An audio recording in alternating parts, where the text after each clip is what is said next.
Здраво! Денеска имаме приказна исто од браќата Грим, се вика Чудниот свирач од Хамелин.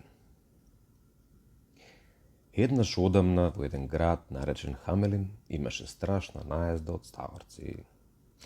Ги имаше насекаде, во амбарите, на улиците, во куќите, дури и во бебешките лулки. Градоначалникот се обиде на сите можни начини да се ослободи од глодачите, но безуспешно.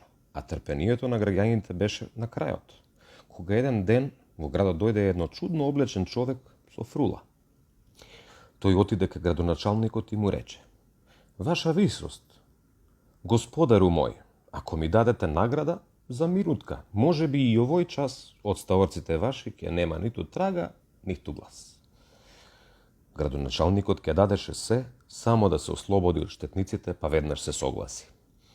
"Ох те молам, се што сакаш, само да има спас. Не можеме да чекаме веќе ниту еден час." Потоа свирачот отиде на глашкиот поштат и почна да ја свири на својата волшебна фрула. Пред очите на чудовидените граѓани, илјадници магепсани ставорци излегуваа од секоја дупка и од секоја ќоше и следејќи ја прекрасната музика го напуштаа градот и се упатуваа право кон реката. Конечно Хамелин се ослободи од ставорците. Но кога дојде време да се награди свирачот, како што беше договорено, градоначалникот и граѓаните смислуваа секакви изговори само да не платат. И така, свирачот полн со јад излезе на улица и почна да свири друга мелодија. Овој пат сите деца се стрчаа кон него и го следеа надвор од градските ѕидини. Во Хамелин остана само едно момче кое не беше доволно брзо за да држи чекор со другите деца. Следното утро момчето решило да оди да ги побара своите другарчиња, па замина во шумата.